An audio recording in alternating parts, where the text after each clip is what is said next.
Bienvenue sur mediainvestigation.com. Nous sommes dans les locaux de Platinum Gestion avec Olivier Delamarche, son président. Olivier Delamarche, bonjour. Bonjour. Merci de nous recevoir aujourd'hui. Pouvez-vous vous présenter en quelques mots?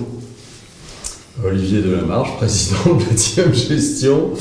Écoutez, je suis de formation économiste et donc certains connaissent quelques-unes de mes chroniques qui peuvent parfois paraître acides mais qui pour l'instant fonctionnent pas trop mal.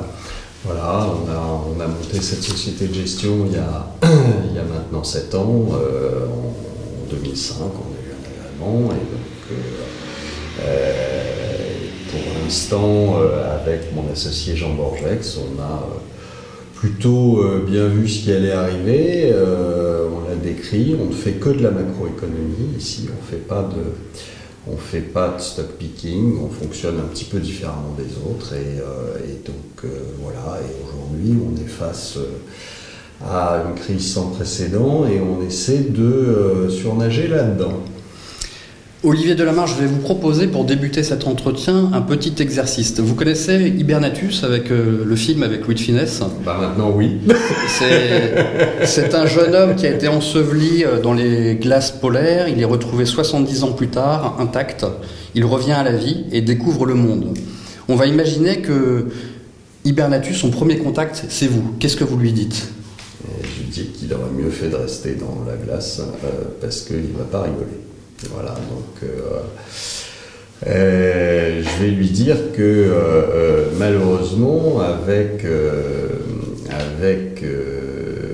des erreurs qui ont été faites sur la conduite de cette politique économique et des erreurs qui ont été faites au moment où la crise s'est déclenchée, dans la manière qu'ont eu les autorités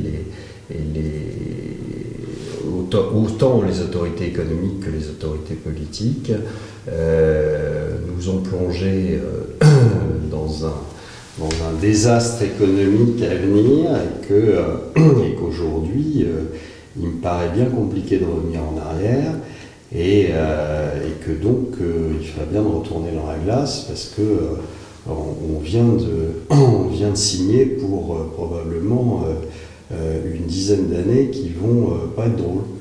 Alors 70 ans sans savoir ce qui s'est passé, on peut retracer les différentes crises depuis ces plusieurs décennies. Ouais, elles sont liées? Est-ce qu'elles sont liées, Olivier Delamarche? Oui, parce que je pense que non, vous aviez jusqu'à maintenant des cycles économiques qui étaient assez bien dessinés, presque assez bien contrôlés, on va dire. Notamment par les banques centrales, notamment par les États-Unis, qui est quand même encore la première puissance première puissance économique. Et donc, vous aviez des cycles qui étaient assez bien dessinés et qui reposaient en fait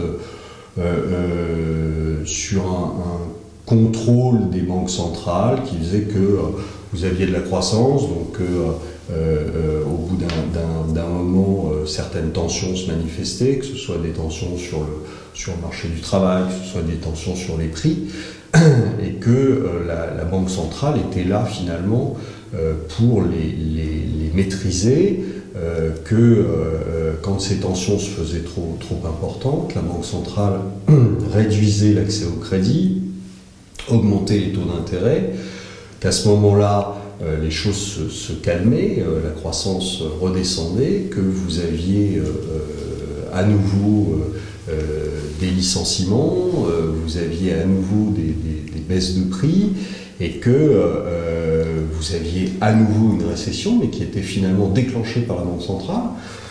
Et tout ça se calmait, et ensuite ça permettait à l'économie surtout de repartir. Tout ça, ça a été vrai jusqu'à assez récemment. Et puis, la politique, notamment américaine, a été une politique d'arrosage systématique de dollars, ce qui fait qu'on en a créé des tonnes et que ces tonnes de dollars sont allées s'investir et sont allées surtout créer des bulles.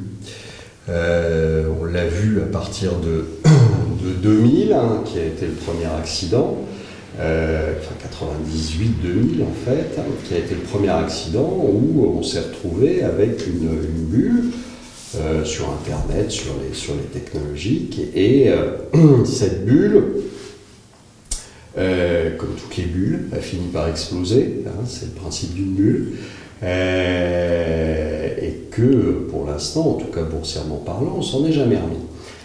Qu'est-ce qu'on a fait pour essayer de contrôler cette bulle qui a été explosée? C'est justement le contraire de ce qu'il fallait faire, c'est-à-dire qu'on a injecté encore plus de monnaie. Donc on a préparé le lit de la prochaine bulle, et la prochaine bulle, ça a été une bulle immobilière aux États-Unis, et une bulle aussi de la dette, c'est-à-dire qu'on a tout fait pour faire accéder tous les Américains à ce qu'ils soient propriétaires, à la propriété. Et donc ça, si vous voulez, c'est un excès de croissance finalement par rapport à une croissance qu'on pourrait appeler normative. C'est un excès de croissance qui a été décidé par les politiques, qui a été organisé par les banques qui, pour faire cet excès de croissance, devaient mettre de l'effet de levier au maximum. Elles l'ont fait. Elles l'ont fait parce qu'en plus elles étaient garanties, enfin il leur semblait qu'elles étaient garanties, ce qui était assez vrai, par la Banque centrale qui, dès 1998, au moment de l'explosion en vol de LTCM, Greenspan, qui était président de la Fed à ce moment-là, était allé sauver les fesses des banquiers en leur disant, en leur donnant finalement un chèque en blanc, c'est-à-dire en leur disant, écoutez, quand vous gagnez c'est pour vous, quand vous perdez c'est pour nous.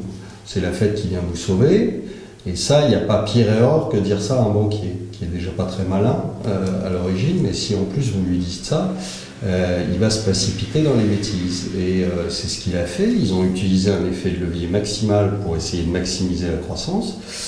Et tout ça a fait une jolie petite bulle immobilière, et pas qu'immobilière, une bulle de crédit, une bulle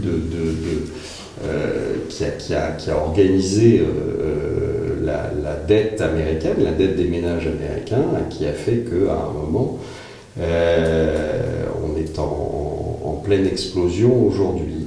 Et on a utilisé les mêmes méthodes en Europe. Donc en Europe, on a fait du Keynes à tour de bras. Alors maintenant, tout le monde, c'est la grande mode, tout le monde fait du Keynes, mais souvent d'ailleurs sans savoir ce qu'a dit Keynes au départ. Mais c'est pas grave, tout le monde se prend pour un économiste distingué, et donc le principe c'est on arrose jusqu'à ce que ça explose. Mais quand vous arrosez, il y a un principe, si vous voulez, c'est que le remède est presque pire que le mal, c'est-à-dire que c'est très bien quand il y a un incendie et que les pompiers débarquent, souvent l'eau fait plus de dégâts que le feu, donc là c'est pareil.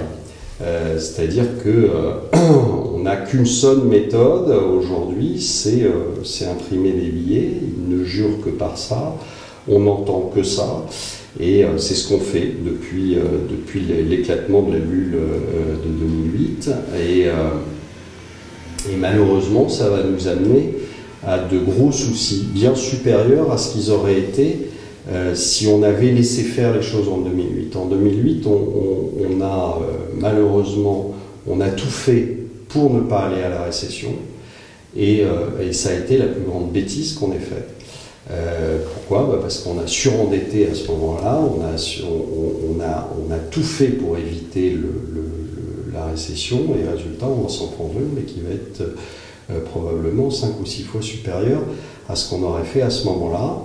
On a sauvé les banquiers, résultat, on a créé de la dette, on a déplacé de la dette qui était apparue dans les banques et qu'on a déplacée dans les États, mais on n'a pas réglé le problème de la dette, on l'a simplement déplacée, et aujourd'hui on se retrouve avec des banquiers qui font à peu près ce qu'ils veulent, et sur lequel on n'a absolument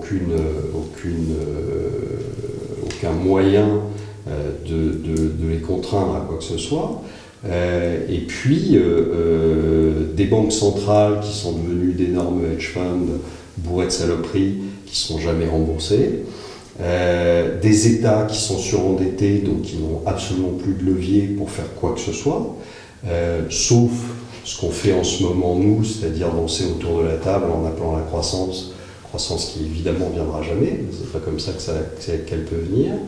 Et donc voilà, donc aujourd'hui on est dans une situation qui est devenue une impasse parce qu'elle a été mal gérée par les politiques, mal gérée par les économistes, enfin les autorités économiques plutôt, et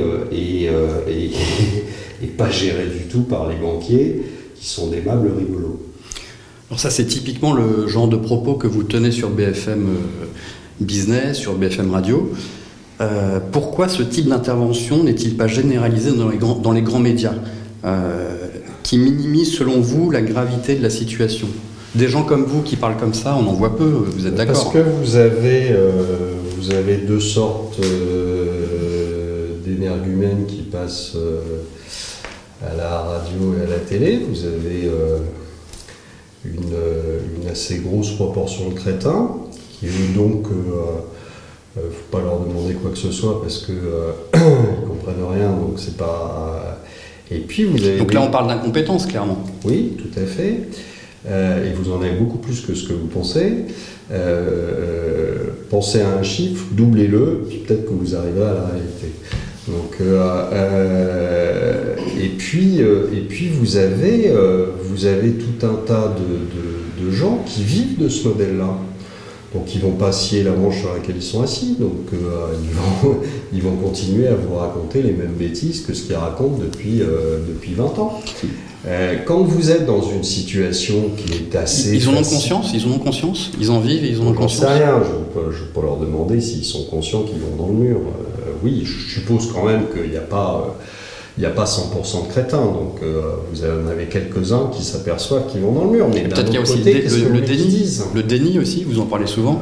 Oui, mais c'est ce que je vous dis, c'est-à-dire ils vont passer la branche sur laquelle ils sont assis. Vous avez des gens qui, depuis 20 ans, gèrent d'une certaine façon, font du stock picking, font du directionnel, sont toujours acheteurs, etc., du marché action, parce que c'est quand même, pour une société de gestion, plus rentable, faut le savoir. Et donc, ils vont pas vous dire du jour au lendemain, on vous a raconté des bêtises, on est complètement nul et on n'a rien vu venir et on verra jamais rien venir. Forcément, ils vont vous dire, mais vous inquiétez pas, ça va remonter, tout va bien se passer, et parce que ça leur permet de gagner un petit peu de temps, donc un petit peu de commission, donc voilà, de survivre quelques temps.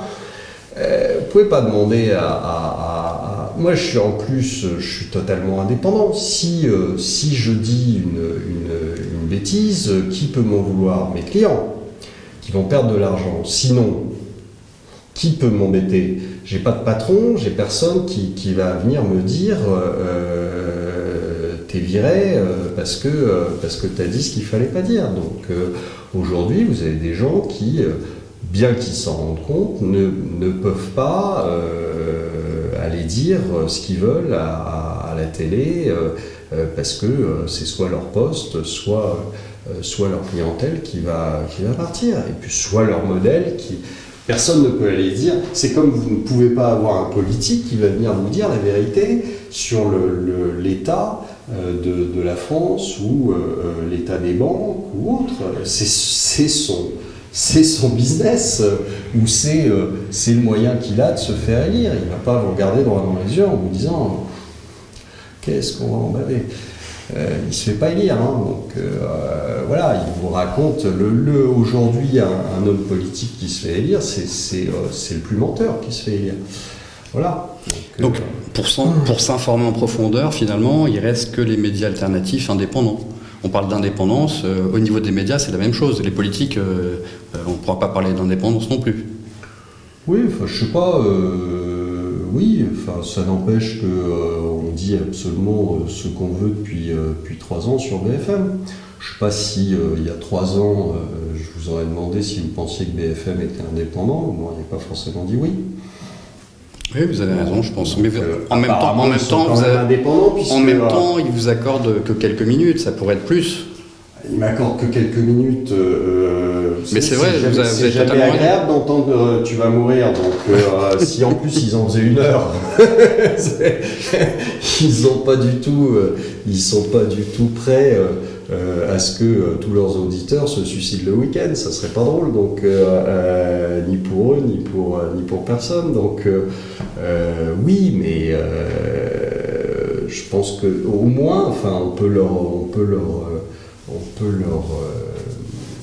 être gré de ça, c'est qu'aujourd'hui, on a parfaitement la possibilité de parler, de dire ce qu'on veut, dire un certain nombre de choses qui ne sont pas forcément politiquement correctes, et on est quand même quelques-uns à le faire sur BFM, donc aujourd'hui, personne ne peut leur reprocher quoi que ce soit, et voilà, moi, on m'a jamais demandé de ne pas dire telle ou telle chose. Voilà, ce que vous dites est tout à fait vrai, simplement BFM c'est un média spécialisé. Il n'y a pas autant d'audience que les grandes chaînes nationales ou TF1. Voilà, donc vous avez raison, on peut tout à fait... Oui, mais il ne faut pas non plus... je veux dire, si les gens veulent s'informer, ils peuvent le faire. Oui, c'est à eux de chercher. Aussi bien sur Internet que sur la télévision. Vous n'êtes pas obligé de regarder Love Story non plus. Hein. Exactement. Voilà, donc après, si vous allumez votre télé, vous avez le choix aujourd'hui, vous pouvez aller vous informer. Donc c'est un peu facile de dire les médias tous pourris, etc. Non. Si vous voulez aller chercher l'information, vous l'avez. C'est un message important que vous donnez là. Pour ceux qui regardent, c'est aux gens d'aller chercher l'information. Elle ne va pas venir tout cuit dans le bec. Non, et puis bien sûr que ça serait l'idéal qu'on puisse avoir quelquefois un autre son de cloche sur des médias nationaux, mais le fait est qu'aujourd'hui, quelqu'un qui veut vraiment s'en donner la peine, il a l'information, il peut aller le chercher. Alors c'est pas facile, c'est évidemment beaucoup plus facile pour nous qui sommes dans le circuit d'aller sélectionner des sites, etc. Mais aujourd'hui, vous avez quand même un certain nombre de médias. BFM, c'est accessible à tout le monde, hein. BFM Business, il suffit de tourner le bouton et d'aller regarder. Donc c'est un faux procès. Si vous n'êtes pas content de l'information qu'on vous donne sur TF1 ou sur France 2, vous ne la regardez pas, c'est tout. Hein, c'est simple. Très bien. Alors on va parler de vos prévisions qui décidément se réalisent de semaine en semaine. On pourrait citer la Grèce, maintenant l'Espagne. Votre vision de l'avenir à court terme, moyen terme et long terme, est-ce que vous pouvez un peu nous parler de ça? Vous nous parliez du 440 à 2000 avant la fin de l'année. C'est en bonne voie. C'est pas le problème. En fait, c'est un faux problème. Bon, j'ai dit 2000 parce qu'on me demandait un objectif. J'aurais pu dire 1800, j'aurais pu... C'est franchement pas le problème. Mais c'est une tendance non, mais c'est même pas la tendance qui... c'est de se dire aujourd'hui, il y a un certain nombre de soucis. C'est beaucoup plus grave que simplement de savoir si le CAC sera à 2000 ou à 2002 ou à 1008, peu importe. Aujourd'hui, vous avez un certain nombre de choses qui se passent, et pas simplement en Europe, au Japon, aux États-Unis, en Chine, etc.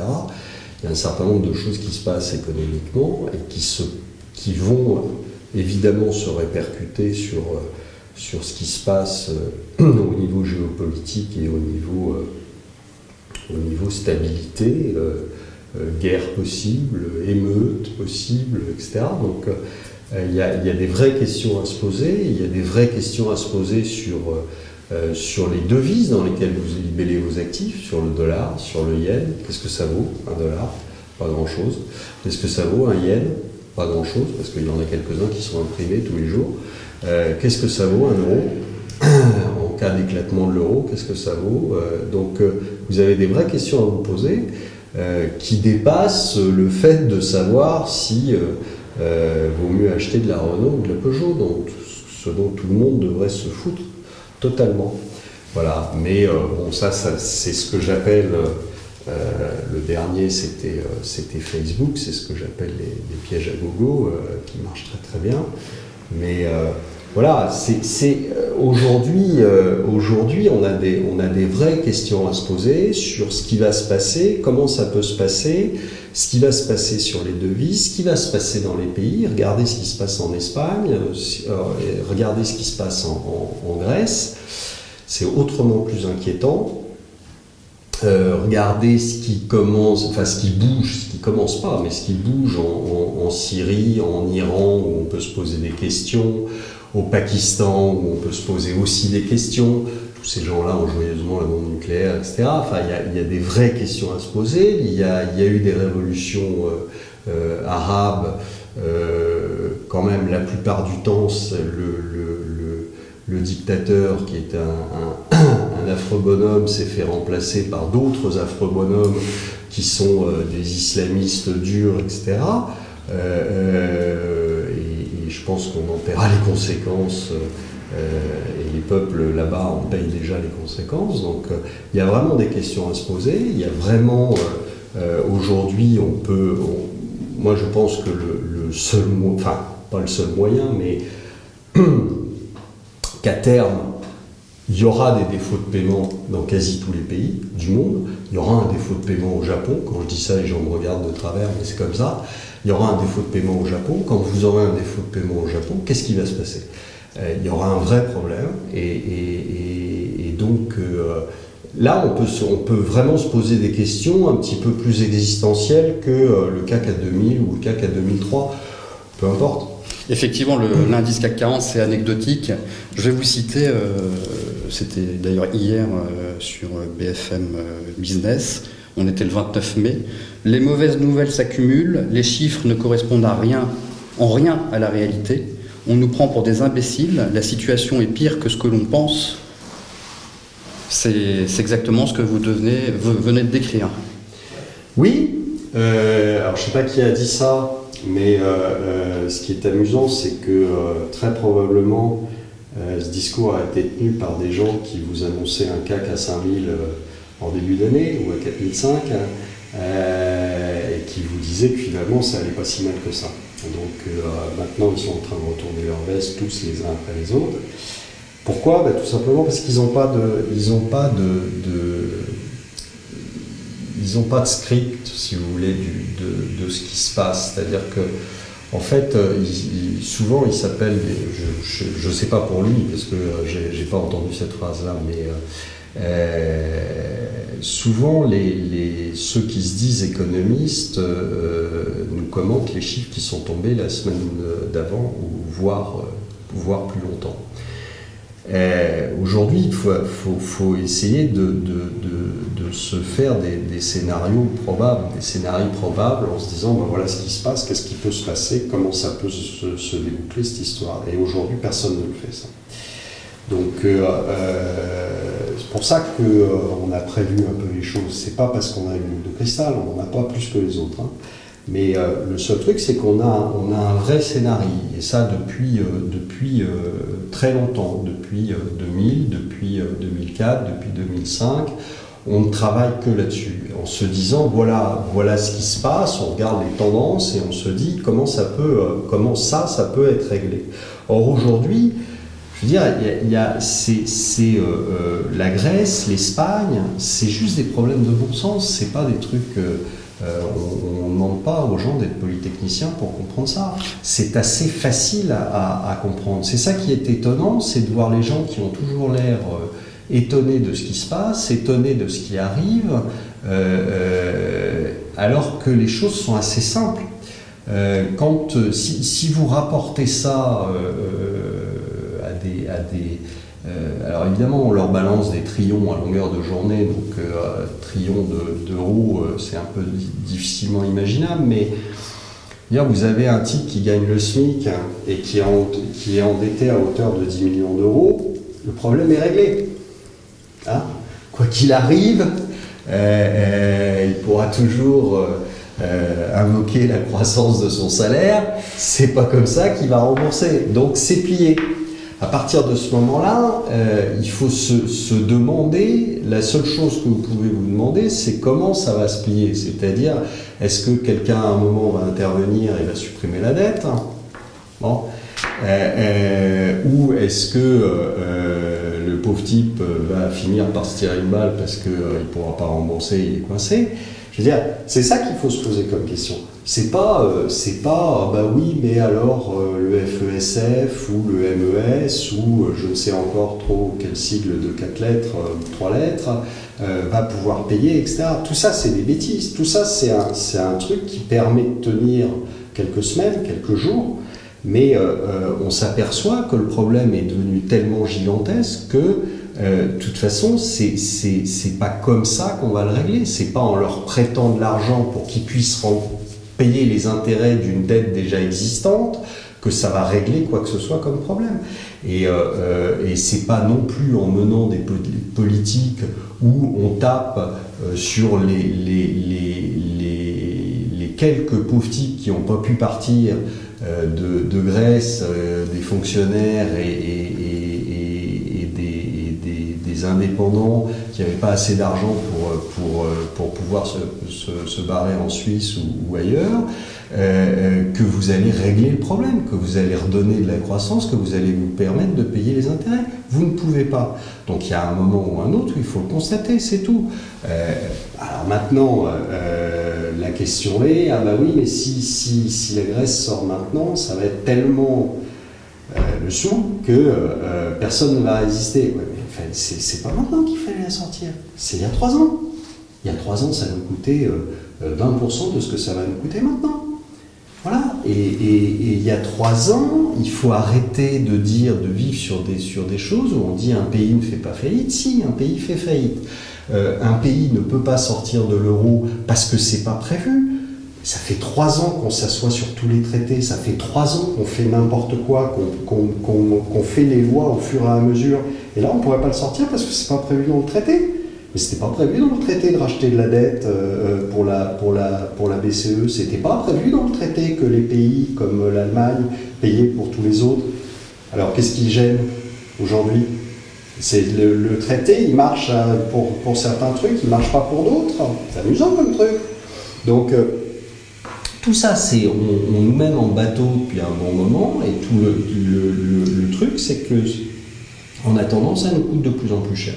Et qu'il y a un moment où on va venir vous voir en vous disant, bah écoute, voilà, tu payes 40% d'impôts, bah, maintenant tu vas en payer 70% parce que faut aller payer pour toutes les conneries qu'on a fait depuis un bon moment. Bah oui, mais bon, si ça fait rire les gens, moi je suis ravi, hein, mais je pense que ça va pas les faire rigoler longtemps. Voilà. Donc aujourd'hui, personne ne veut prendre ses responsabilités, personne ne veut dire les choses telles qu'elles sont, et on voit, on est en train de faire exactement la même chose sur l'Espagne, exactement la même chose sur l'Espagne. L'Espagne, on vous disait il y a 15 jours, Bankia, c'est 300 millions de bénéfices. Aujourd'hui, 15 jours plus tard, on découvre que c'est 3 milliards 300 millions de pertes. D'accord ? Pendant ce temps-là, le patron de Bankia s'est pris des salaires de 12 millions depuis des années. Est-ce que c'est normal? Si c'est pas à 15 jours près quel est son résultat, il faut le virer. Parce que soit c'est un escroc, soit c'est un imbécile. Il faut choisir, oui. Je ne sais pas. Et vous parliez justement de Bankia, des 3 millions de logements vides. Les 3 millions de logements vides, c'est un truc assez facile. Un logement là-bas, c'est pas de l'haussmannien, hein, donc construit là-bas par un promoteur, pour moi, en gros, ça vaut entre 100 et 150 000 euros, on va dire 150 000 euros.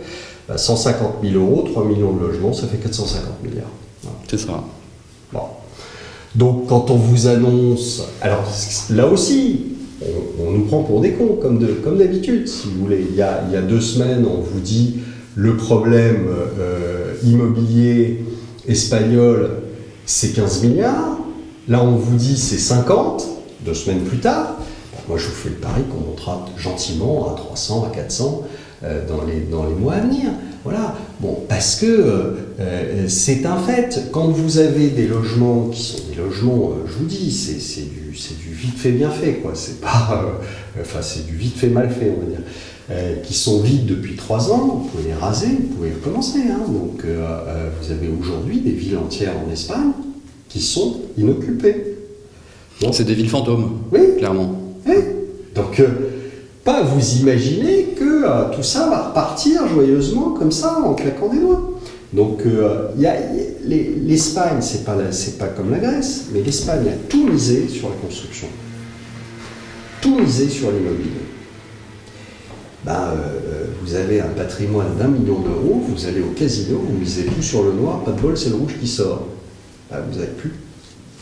Puis après, vous pouvez toujours vous dire que vous allez recommencer, mais vous allez recommencer comment? Donc, ils ont tout misé sur un truc, c'est le truc qui a explosé. Aujourd'hui, ils n'ont pas de relais, et donc vous pouvez faire tous les plans que vous voulez, tant qu'on n'aura pas purgé, et on ne l'avait pas fait jusqu'à maintenant, et on ne l'a pas plus fait maintenant, d'accord? Jusqu'à maintenant, les provisions immobilières en Espagne, c'était 10% du montant global.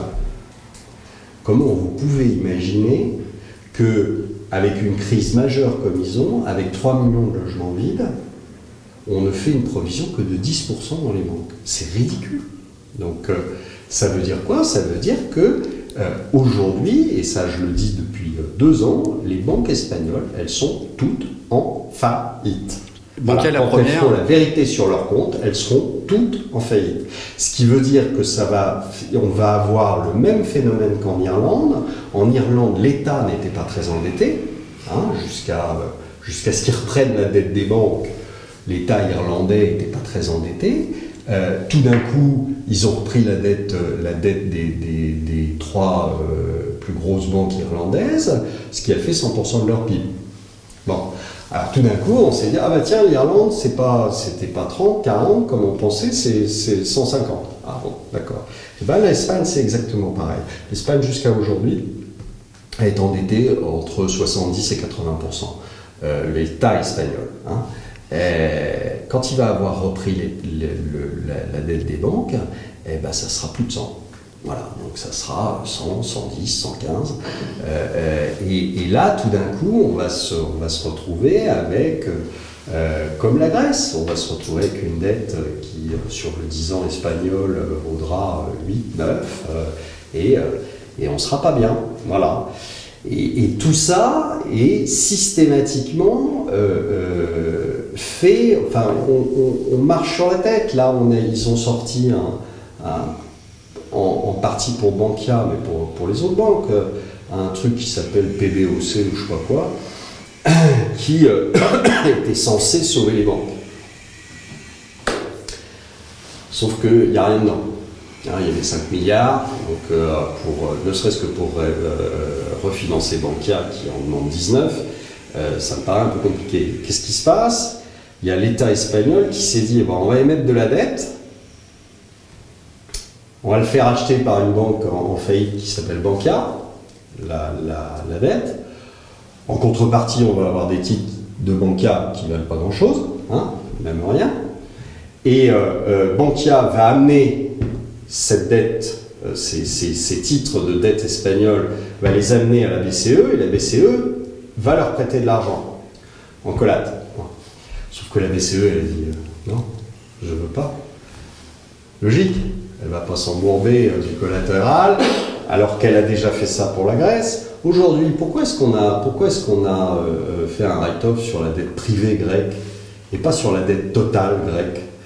Parce que la BCE détient en gros pas loin de 200 milliards de dettes grecques entre le collatéral et ce qu'elle possède en direct, et que si elle fait un write-off de 75% là-dessus, il n'y a plus de fonds propres. Voilà, donc c'est réglé.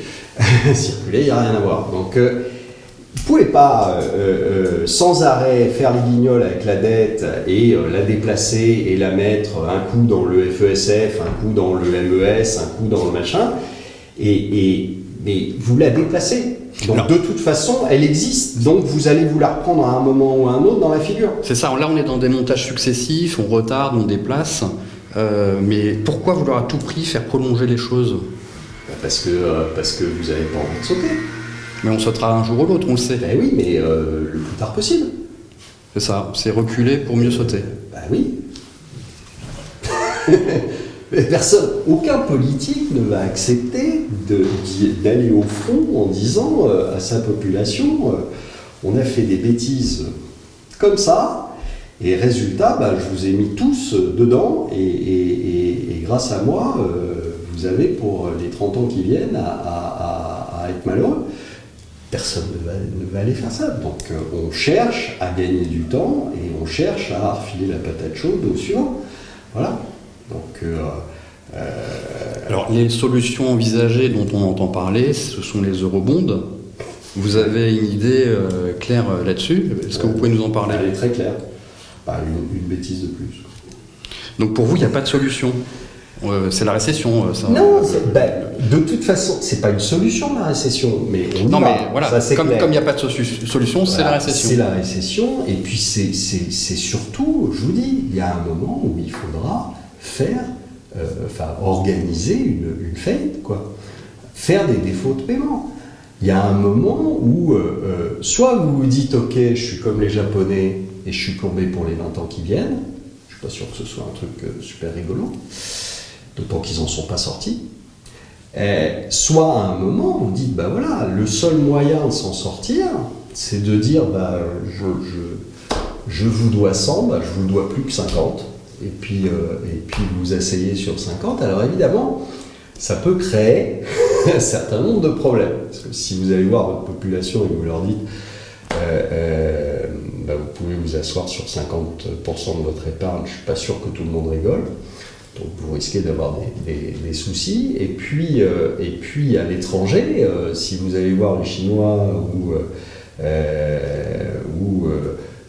les Arabes du Golfe ou autres, et que vous leur dites écoutez, vous essayez sur 50% de la dette, je suis pas sûr non plus que ça les fasse rire. Voilà, c'est tout. C'est vraiment, à terme, c'est ce qui va se passer. Et vous pouvez mettre des eurobonds. Les eurobonds, c'est quoi? C'est en fait, ce qu'on ne dit pas, c'est que les eurobonds, ça revient à aller voir les Allemands en leur disant, écoutez les gars, voilà, nous on aimerait bien continuer pendant un moment à dépenser du pognon autant qu'on veut. Donc si vous pouviez émettre des eurobonds qui soient garantis par vous, parce que garantis par nous, évidemment, ça fait moins bien. Donc si vous pouviez émettre de la dette que vous rembourserez, on s'en fiche, c'est pas le problème, les Allemands ils sont là pour payer, et donc et puis nous on va continuer comme ça à claquer du pognon. Je suis pas sûr que ça fonctionne, mais c'est ça réellement ce qu'on leur demande. Ça fonctionne pas. Aujourd'hui, c'est ce qu'on demande. C'est-à-dire on mutualise la dette, c'est-à-dire qu'on mutualise les emmerdements, quoi, en gros. Je suis pas sûr que ça soit. À l'échelle humaine, ça ne fonctionne pas. Pourquoi ça fonctionnerait à l'échelle des pays? Oui, c'est une bonne question. Mais posez-la leur, parce que moi je ne sais pas répondre. Alors je vais vous reciter, vous venez de dire tout à l'heure, il y aura un défaut de paiement généralisé dans beaucoup de pays. La zone euro est-elle pour autant à l'agonie? La zone euro, oui, la zone euro telle qu'on la connaissait, elle était à l'agonie. Après, on peut inventer un autre modèle, mais de toute façon, la zone euro, elle est à l'agonie depuis le départ, puisque rien de ce qui a été fait n'était prévu. L'euro, c'était pas une mutualisation des dettes, c'était pas une mutualisation des emmerdements. Au départ, ça n'a pas été conçu comme ça. Donc, c'était un espace dans lequel chacun évoluait, et il n'était pas dit qu'on allait repêcher tous les gus qui ont dépensé sans compter et qui maintenant viennent pleurer. Donc c'est pas ça la zone euro. Et donc moi je vois pas un énorme avenir à la zone euro. Maintenant, Si on voulait vraiment conserver l'euro à tout prix, je pense qu'on a pris le plus mauvais chemin. Parce que pour moi, la meilleure façon de sauver l'euro, c'était de sortir la Grèce il y a 3 ans. Et là, vous aviez quelque chose qui... Enfin, sortir pas que la Grèce d'ailleurs, mais là, vous aviez quelque chose qui tenait la route. Aujourd'hui, l'euro, il a été fondé... Enfin, oui, il a été fondé avec une faute originelle énorme. Bon. On a fait rentrer des pays dans l'euro qui n'auraient jamais dû y rentrer. Donc, pour moi, il est absolument inconcevable de continuer avec un truc qui est mal fichu depuis le début. Le seul moyen d'essayer de le sauver, c'est de faire en sorte qu'il soit mieux fichu. Donc, de sortir les pays qui n'auraient jamais dû y rentrer. Les pays qui n'auraient jamais dû y rentrer, ben, c'est le Portugal, c'est l'Irlande, c'est la Grèce, qui sont des pays qui n'auraient jamais dû rentrer là-dedans.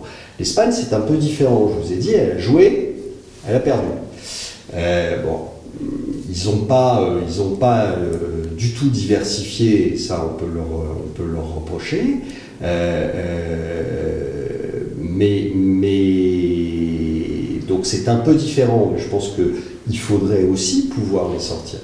Parce que sinon, bah, vous savez, c'est le sauveteur qui est entraîné par le noyé, quoi. Donc ça arrive souvent, hein, c'est quelque chose qui fonctionne très bien, on va dire.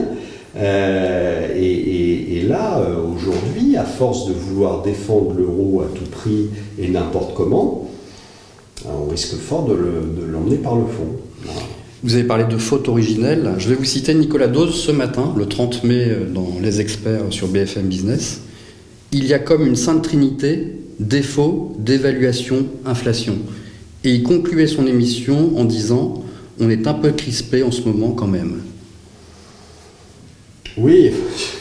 Ça résume la situation ? On est assez crispé, oui. Défaut, oui. Défaut, oui. D'évaluation pour, en effet, les pays qui ont fait défaut, oui. Attention à l'inflation, c'est-à-dire que l'inflation, c'est plus du domaine de l'incantation comme la croissance. C'est-à-dire que si vous faites un défaut de paiement généralisé, ça veut dire que vous détruisez de la monnaie, vous détruisez de la masse monétaire. Or ça, c'est déflationniste, c'est pas inflationniste. Donc il faut faire très attention aux thèses inflationnistes, parce qu'aujourd'hui, toutes les politiques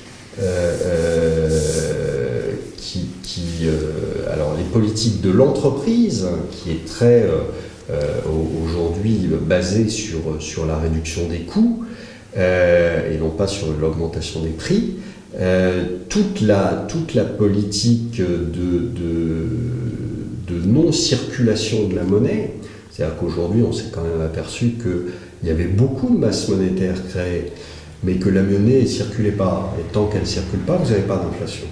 Donc aujourd'hui, moi je suis pas aussi certain que certains économistes. Alors pour être tout à fait précis, Nicolas Dose disait il faudra piocher dans un ou plusieurs de ces ingrédients. Mais vous ne pouvez pas piocher. Alors ça, c'est aussi un autre truc. C'est-à-dire qu'aujourd'hui, on vous dit il faut choisir entre croissance et austérité. Mais vous n'avez pas le choix. Non, mais non. Et là, vous pouvez choisir entre inflation et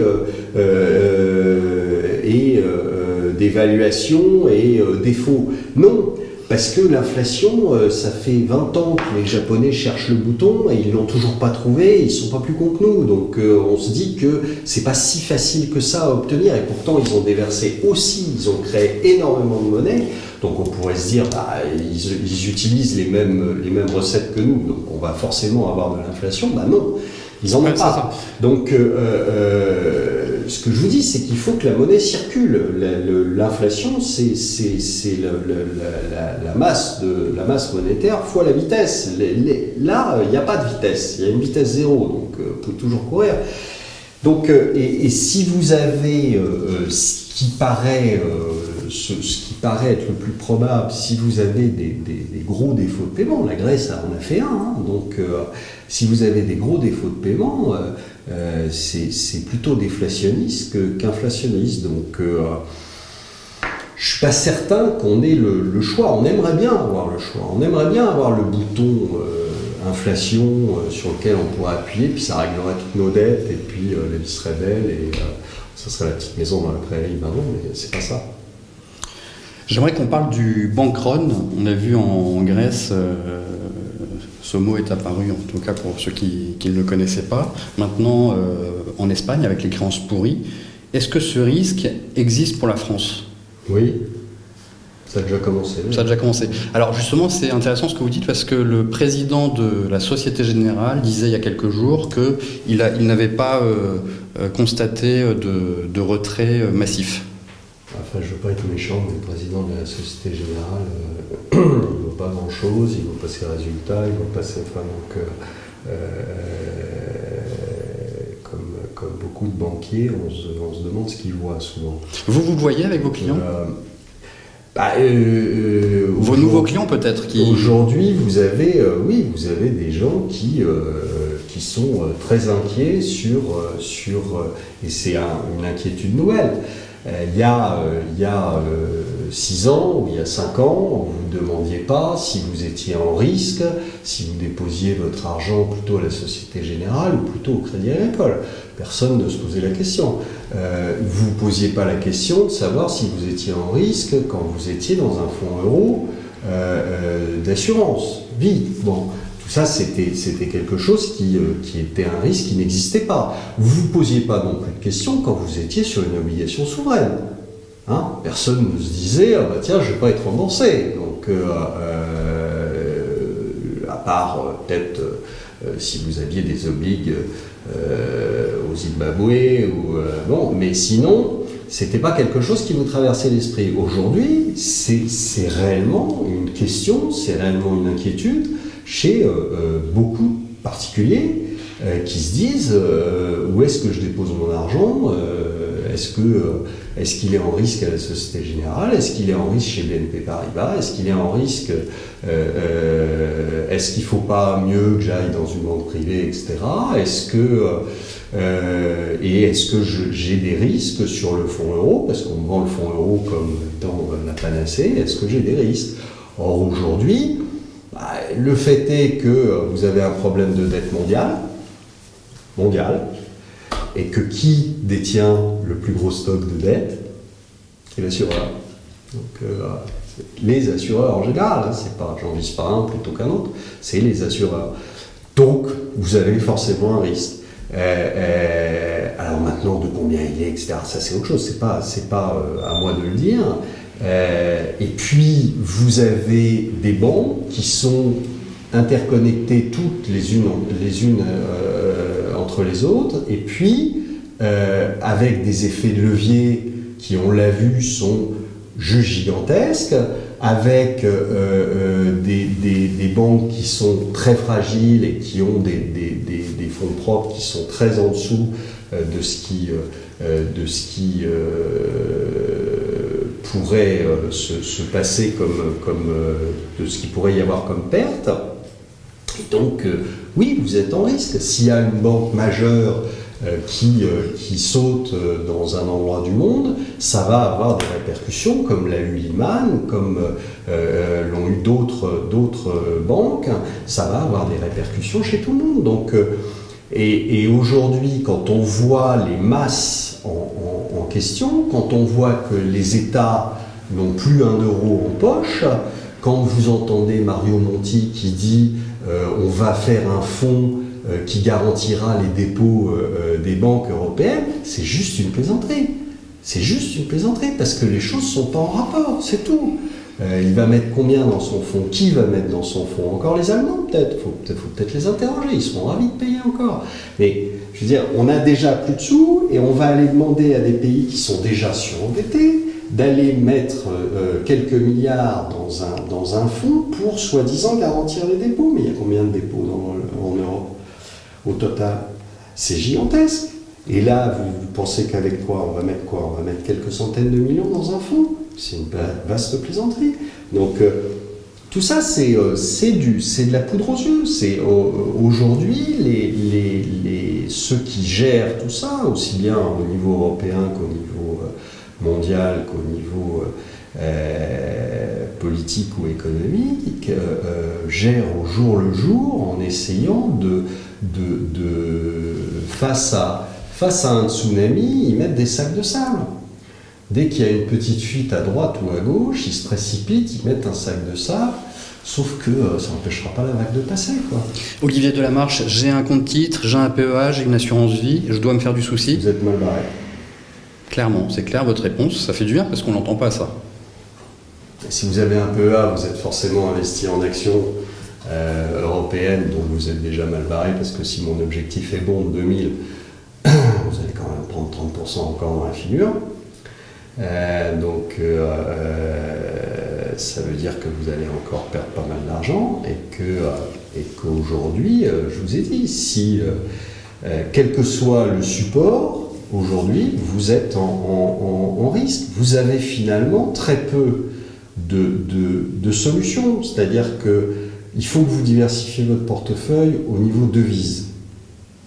Là, vous êtes en train de nous donner quelques solutions? Tout en euros, ouais, je pense qu'on prend un risque, quel qu'il soit. Après, toujours mettre des probabilités là-dessus, mais prenez un risque. Dollar, j'y crois pas. Le yen, encore moins, puisque je vous ai dit que... Donc, les obligations souveraines, quand même, vous avez un risque majeur. Alors tout le monde va vous dire on peut très bien se réfugier sur les obligations allemandes, c'est une vaste plaisanterie, d'accord? Donc surtout pas sur les obligations allemandes, je dirais. Et sur les obligations corporate, oui, mais sans faire n'importe quoi, c'est-à-dire que évidemment vous éliminez tout ce qui est obligations financières et bancaires et autres, sur lesquelles vous avez un risque aussi. Donc évidemment, si vous regardez, les possibilités sont faibles, donc et se restreignent au fur et à mesure. Donc ça devient excessivement compliqué. Et se dire que on va, dans l'orage qui se prépare, passer entre toutes les gouttes, me paraît très présomptueux. Donc on va essayer d'en éviter le plus possible, mais ça ne va pas être facile. Voilà. Alors on a vu l'été 2011 ce que ça a donné. Faut-il craindre l'été 2012? Oui, parce qu'on va faire la même chose en couleur. Dans cette période, vous pensez? Oui. Je ne sais pas si ça sera cet été, si ça sera à la rentrée, j'en sais rien. Le problème n'est pas là. C'est-à-dire qu'on me demande toujours, on me dit oui, mais c'est bien, prévoyez les trucs, mais quelquefois vous êtes trop en avance, etc. Oui. Je m'en fiche. C'est pas le problème. En même temps, le problème, je pense c'est ma véritable question est aujourd'hui, est-ce qu'on peut, si on vous confie aujourd'hui 100, est-ce que dans 2 ans, je serai capable de rendre 100? Déjà, ça sera pas mal. Voilà. Et éviter les marchands de rêve qui vont arriver avec des solutions soi-disant garanties pour vous donner du 5% par an, du 6% par an, etc. Parce que là, vous avez de grandes chances de ne pas retrouver votre capital. Vous aurez eu vos 5%, mais vous ne retrouverez pas votre capital. Donc, il faut faire attention à ça et il ne faut pas rêver. Aujourd'hui, la question n'est pas de savoir si vous allez faire du 1, du 2, du 3%. La question est de savoir si vous allez récupérer dans 2 ans ou dans 3 ans, non seulement ce que vous avez confié en nominal, mais aussi en pouvoir d'achat. Parce que si vous vous retrouvez sur de l'euro et qu'entre-temps l'euro a eu des petits soucis et que il vous faut une brouette de billets pour aller chercher votre café, c'est possible ça, vous pensez? Vous n'aurez pas l'air fin non plus. C'est possible. Tout est possible. Tout est possible. Si on vous avait dit en 2003 ou en 2004, si on vous avait dit ce qui se passait aujourd'hui, vous m'auriez cru? Non. Moi, je pense que c'est possible que... Tout est possible. Moi, je pense que ce que vous dites est possible. Donc, oui. Vous l'auriez dit en 2003 avec la même conviction et les explications. Oui, mais personne n'y aurait cru, je vous rassure. Personne n'y aurait cru pour la bonne et simple raison que les gens n'aiment pas qu'on leur annonce des mauvaises nouvelles. Donc, et puis, il y a toute une culture qui pense que, quelquefois, on s'écarte un petit peu de la normale, de la moyenne, et puis on revient dessus, forcément, de toute façon. Donc, voilà, les gens ont quand même pas l'habitude de se dire tiens, on vient de changer de couloir, quoi. Va falloir s'habituer à vivre autrement, il va falloir s'habituer à gérer autrement, il va falloir s'habituer à connaître des risques qu'on n'avait pas connus. Les gens n'ont pas l'habitude de ça. Donc le fait est que apparemment les choses s'accélèrent très nettement et que il est bien possible que on n'ait même pas besoin d'attendre le mois d'août comme on l'a attendu pour 2011. Maintenant, est-ce que ça va se passer au mois de juin, au mois de juillet ou au mois de septembre? Peu importe. Ce qu'il y a, c'est que, de toute façon, tous ceux qui vous disent qu'ils sont suffisamment malins pour sortir à J-1 des marchés, ça n'a jamais fonctionné. Donc, ils vont se prendre une grande baffe, comme d'habitude. Donc, soit vous sortez maintenant, et puis ça dure le temps que ça dure, peu importe. Vous louperez peut-être les 2 derniers ou 3 derniers pourcents de hausse, mais si vous faites le malin en vous disant moi je vais prendre les 3 derniers pourcents et puis je vais me retirer juste au bon moment. Vous savez, ça me fait penser au son du canon et au son du violon. C'est exactement l'inverse. Oui, mais parce que non, parce qu'aujourd'hui, vous aviez encore, regardez, en début d'année, vous aviez plein de gens qui étaient positifs, la fleur au fusil, ça y est, on s'en était sortis, les problèmes grecs étaient réglés, tout allait bien. Bon, on s'aperçoit que c'était pas ça. Aujourd'hui, vous entendez sur BFM des gens qui parlent souvent pour dire mais les marchés sont pas chers, il faut acheter, etc. Il y a une décote impossible sur les banques, etc. Des gens qui n'ont pas compris. Ils ont toujours cru que la bourse, enfin les actions surtout, c'était un espèce de bocal à part, qui n'était pas influencé par ce qui se passait autour, pas influencé par la macroéconomie, et que ce qui les intéressait, eux, c'est de savoir quel était le BPA de l'année prochaine, dans un environnement tout à fait idyllique, où finalement on avait 15% de croissance tous les ans, et ça jusqu'à l'infini. C'est pas comme ça que ça fonctionne. Donc aujourd'hui, vous avez des problèmes macroéconomiques qui influencent évidemment directement les entreprises, et que même si vous avez un retard, parce que vous avez un décalage dans le temps entre les problèmes macro et leur résonance sur des entreprises, mais elles se font de toute façon rattraper à un moment ou à un autre. Et quand elles se font rattraper parce qu'elles évoluent dans un environnement qui est de plus en plus compliqué, de plus en plus difficile, où on va leur coller des impôts parce qu'il faut essayer de récupérer un peu de monnaie, où elles vont être embêtées quand elles vont vouloir licencier, où les salaires vont leur coûter de plus en plus cher, etc. Il y a un moment où votre marge, vous ne pouvez plus la défendre, et à ce moment-là, vous tombez en récession, et à ce moment-là, vous faites des pertes, et à ce moment-là, voilà. Donc c'est toujours le même cycle. Ce qui s'est passé, c'est que cette fois-ci, contrairement aux autres fois, on va dire, les entreprises ont réagi extrêmement vite. extrêmement vite. Si vous regardez les entreprises américaines, dès 2007, elles ont licencié énormément de leur personnel, elles ont réagi très très vite sur la baisse des coûts.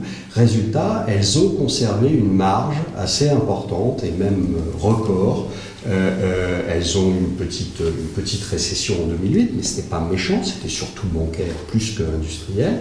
Ça n'a pas été méchant en termes de marge, et puis elles ont rebondi. Mais elles ont rebondi pourquoi? Parce que elles ont viré des gens, elles ont fait de la productivité.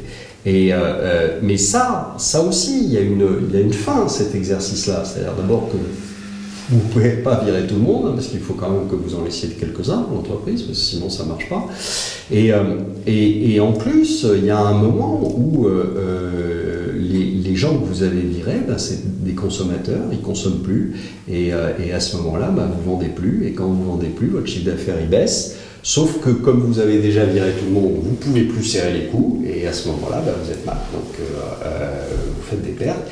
Et c'est quelque chose que visiblement les analystes, les gérants n'arrivent pas à anticiper, c'est-à-dire qu'ils se disent on prolonge la tendance, ils vont bien, ils font des marges, donc ils feront des marges toute leur vie. Non, c'est pas comme ça que ça fonctionne.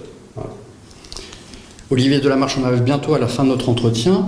J'ai une question avant de passer à deux questions d'un internaute qui voulait poser.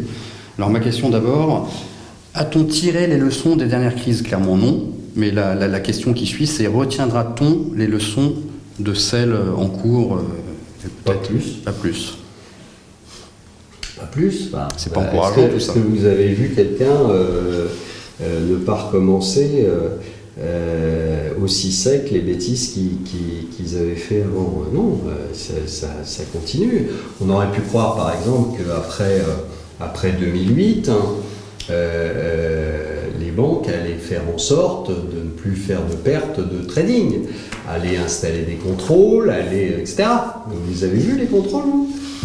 Justement, depuis Kerviel, vous avez eu UBS, vous avez eu JP Morgan, vous avez eu, et vous en avez eu d'autres, quasiment, régulièrement, on apprend que, pouf, 2 milliards, pouf, 5 milliards, et en plus on vous dit, à chaque fois, c'est des petits génies de l'informatique, hein. Il y avait un contrôle sévère, mais vous vous rendez compte, le trader, c'était un petit génie de l'informatique, ils devraient tous les engager à l'informatique et pas au trading, quoi. Justement, on a des questions d'Irène sur le contrôle, ça tombe bien, je vous les soumets. Si vous pouvez y répondre brièvement, vous voulez que je vous les lise? Oui.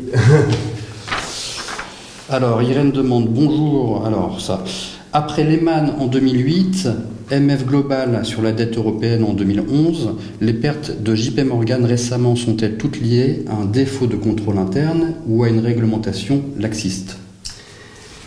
Les deux, mon général. Non, c'est même pas ça. Je crois que c'est plus grave que ça, c'est-à-dire que, d'abord, il n'y a eu absolument aucun changement, contrairement à ce qu'on dit, mais en plus, je pense que vous pourriez mettre des garde-chiourmes derrière chaque trader, ça ne changerait pas. Le problème, c'est presque un défaut structurel, si vous voulez. C'est-à-dire qu'aujourd'hui, tout est basé sur des moyennes et sur un retour à la normale. En fait, tout est basé sur la loi de Gauss, quoi. C'est ça que ça veut dire. C'est-à-dire que un phénomène comme 2008, si on suit cette loi, ça ne peut pas arriver. Alors vous pensez bien que si 2008 ne peut pas arriver, 2008, après 2010, après 2011, après 2012, ça peut encore moins arriver. Ça a la même probabilité que de gagner au loto européen, si vous voulez. Donc ça veut dire quoi? Ça veut dire que tout ce qui est fait aujourd'hui dans les banques, dans les salles de trading, dans la structuration de produits, est basé là-dessus. C'est-à-dire de se dire tout ce qui s'éloigne de la normale va y revenir, premier principe, et puis s'éloigner de la normale anormalement, c'est-à-dire de plus de temps, ça n'existe pas en termes de probabilité. Si vous basez tout là-dessus, vous pouvez, je vous dis, mettre un gros baraquet derrière chaque trader, ça ne changera rien. C'est-à-dire que vous aurez toujours des paumes, et des paumes quelquefois très important parce que les gens n'arrivent pas à anticiper le fait que oui, des grosses paumes, ça peut arriver et ça peut arriver beaucoup plus fréquemment qu'on croit. Voilà. D'accord.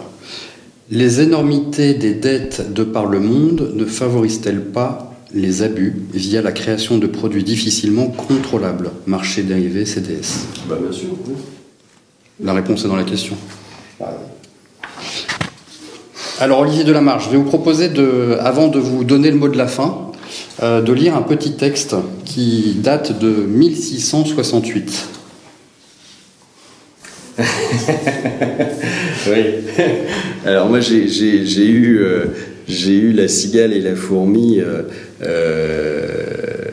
version française et version allemande il y a 2 jours sur Internet. Alors vous me direz qui sont les Allemands entre La Cigale et la Fourmi?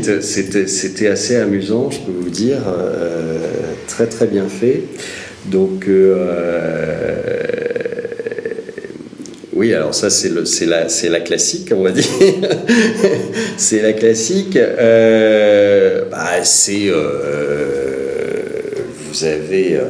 Vous avez la fourmi qu'on va mettre allemande, et vous avez la cigale qu'on va mettre française ou autre. C'est ça. Oui. Alors, je crois que tout le monde ne la connaît pas. Est-ce que vous pouvez la lire? La cigale ayant chanté tout l'été se trouva fort dépourvue quand la bise fut venue. Pas un seul petit morceau de mouche ou de vermisseau. Elle alla crier famine chez la fourmi sa voisine, la priant de lui prêter quelques grains pour subsister jusqu'à la saison nouvelle. « Je vous paierai, lui dit-elle. Avant l'août, foi d'animal, intérêt est principal. La fourmi n'est pas prêteuse, c'est là son moindre défaut. Que faisiez-vous au temps chaud, dit-elle à cette emprunteuse. Nuit et jour, à tout venant, je chantais, ne vous déplaise. Vous chantiez, j'en suis fort aise. Eh bien, dansez maintenant. » Voilà. 1620, 1695, Jean de La Fontaine. Oui, c'est ça. Alors la version allemande de ça, c'est qu'évidemment la fourmi ne prête pas, et la cigale dépérit, et la cigale dépérit, et évidemment on se tourne vers les syndicats, on hurle contre la fourmi en la mettant au pilori, et que on crée des commissions pour appeler la croissance pour la cigale, etc. Bon. Voilà, enfin c'est exactement ce qui se passe. C'est exactement ce qui se passe là. C'est tout. Donc et puis on finit par dépouiller complètement la fourmi, qui devient une autre cigale qui a continué à danser, à chanter. Voilà. Bon. Mais aujourd'hui, vous avez c'est amusant d'ailleurs de voir systématiquement on ne fait pas d'efforts. On ne se serre pas la ceinture, et quand il y a le moindre problème, on se tourne vers l'Allemagne. Puis on dit, vous avez de l'argent, allez, vous pouvez raquer. Hein. Et puis si les Allemands commencent à dire non, on dit, mais enfin, quand même, un peu de générosité, un peu de partage, etc. Et nous, on fait quoi pendant ce temps-là? Rien. Olivier Delamarche, je vais vous laisser le mot de la fin pour ceux qui vous suivent et ceux qui vous découvrent. Et je vous remercie beaucoup pour cet entretien, au nom de mediainvestigation.com. Merci à vous d'être venu me voir. Et je dis à ceux qui nous ont écoutés, ne déprimez pas trop. Je voudrais pas être responsable de catastrophe. Non, vous avez aujourd'hui la possibilité, en vous renseignant un peu, en faisant quelques mouvements, de vous en tirer le mieux possible. Je ne sais pas si on arrivera à tout, à parer à tout, mais sachez tout de même que on va continuer très probablement à se fiche de vous gentiment, mais que malheureusement, ça n'a une porte de sortie, et que la porte de sortie risque de ne pas être très agréable. Voilà, donc c'est exactement cette histoire-là, c'est-à-dire qu'après en avoir vraiment profité, s'être vraiment amusé, on va malheureusement payer assez cher. Voilà. Merci beaucoup et à très bientôt. Merci à vous.